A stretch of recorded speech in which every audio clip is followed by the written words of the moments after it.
There was an article in Wired magazine that was critical of what we call the new oligarchy, right? The tech titans. And it said, what do their policies for private management of their own networks, what does that do to the American concept of free speech?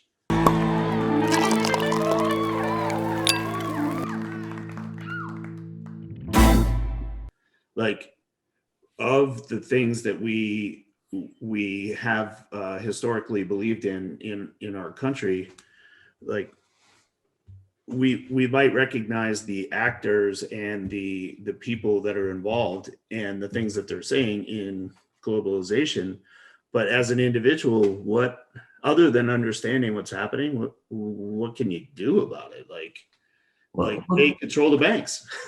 Well, there's a lot you can do. For example, when with Twitter and Facebook and Google and Instagram and all the different social media platforms, during the campaign, during the presidential campaign in 2020, what they did was beyond belief. Even if you said, Jim, give me your worst forecast, how bad can these people be? I wouldn't have gone that bad. Give me your worst forecast. Yeah, well, the New York Post. Okay, the New York Post is the oldest newspaper in the United States of America. It was founded by Alexander Hamilton in the 18th century. Okay, that's what the New York Post is. They got Hunter Biden's laptop, and they got to the guy who had it, physically had it, and he signed affidavits. He gave interviews. He had documentary evidence. It wasn't guesswork. It wasn't hacking. It wasn't anything of the kind. They got it. And they ran a series of stories on it. And Twitter banned the New York Post from Twitter. So, oh, wait a second. Oldest newspaper in America, founded by Alexander Hamilton, highly reputable, smoking gun evidence, not hacking, not guesswork. And you won't run it because why? Well, the answer was they hated Trump and they didn't want to do anything that could hurt Biden. I know this is one of many examples, maybe the most egregious. So here's the defense. Twitter and it's Jack Dorsey. I mean, the guy looks stoned half the time he's testifying before Congress. But the point is, they say, "Well, you violated our standard." It's all BS. I mean, they reinstated the New York Post after the election. Oh, wasn't that convenient, and they'll have Iranian terrorists who are hanging people from cranes, but somehow that's okay. They get to broadcast on Twitter. So the legal argument is, a lot of people don't understand, the First Amendment only applies to government constraints. So the government can't censor you and they can't censor me. And that's what the First Amendment is. But it doesn't really speak to the private sector. If the private sector wants to block somebody, they can. Then I can write an op-ed, but the New York Times doesn't have to publish it. That's up to them. So that's Twitter's excuse. But here's the distinction. If you're, for example, if a mafia guy wants to put a hit on somebody and they call a hitman and that goes to an AT&T line, is AT&T responsible for that murder contract? The answer is no. They're what's called a common carrier. AT&T is not in the business of deciding what people can say on the phone. If the government wants to get a warrant, a wiretap, that's fine. If it comes up in evidence at a trial, that's fine. But AT&T is not in the business of filtering what people say on the phone. They can't. They're a common carrier. Same way Greyhound Bus is a private bus company, but they can't kick you off the bus. And they used to kick black people off the bus. That's clearly illegal. Absolutely. So now the New York Times can kick you off. They don't have to publish Addison Wiggin or Jim Rickards or anybody else. But here's the thing.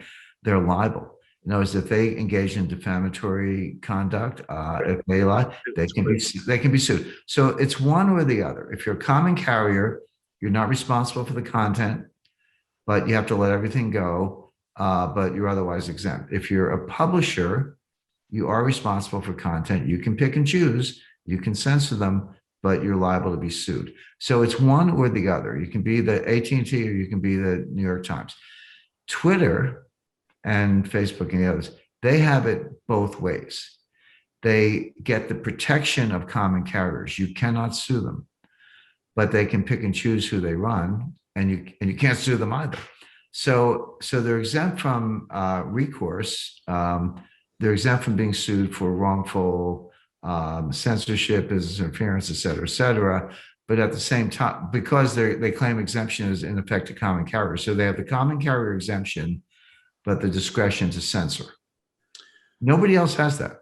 Yeah, so I wonder how, because I haven't done any of that research, but how did it get to the point where AT&T was exempt from the calls that were being made? That's always been true. It's been true from the start. There is Why doesn't that law just automatically apply to say Facebook? Well, it would have, except for Section 230 of one of the Communications Acts, and that's the point. They bought Washington, they bribed Washington in effect, and they got this exemption I'm talking about. So they have all the attributes of a publisher, meaning they can kick you off and they can censor you and they can block you, but none of the liabilities that come with that. So Section 230 of, do you know which bill? Well, it's a law. I'd have to look at it. I think it's there's. I don't have the exact. It's the Telecommunications Act, but it's fairly recent, somewhere in the 2000s. It's easy to look up, but Yeah. that Section 230, which they lobbied for, they paid for, gives them the freedom to censor, but cannot be sued. That's where they are now. It's time to change that, but the members of Congress are all on the payroll. I mean, Google's got. I think the Well, that's what I think is interesting too. Is and I've been having this debate. Is like we could recognize that the Great Reset is globalization, and we could argue with that. But if we do argue with it, then we could be deplatformed because we don't go along with the agenda. Which so far, I mean, we're a private company too. And I was literally just writing about this yesterday. Like so far, we are able to say what we think because we're still a private company and the relationship that we have with readers is a contractual one. Right. And we can continue to do that. But it feels like to me, and I understand the ownership aspect of having the network be private because I value that. Right. But if we're saying that people can't say stuff, I don't know. There's a gray line there that hasn't been figured out, in my opinion. Well, it has been figured out and it's been completely manipulated by Silicon Valley and social media by buying up the Congress. So now we know what the problem is. We just talked about it. We know what the solution is, which is to repeal Section 230. But is that going to happen? I don't think so. I don't think it's going to happen anytime soon.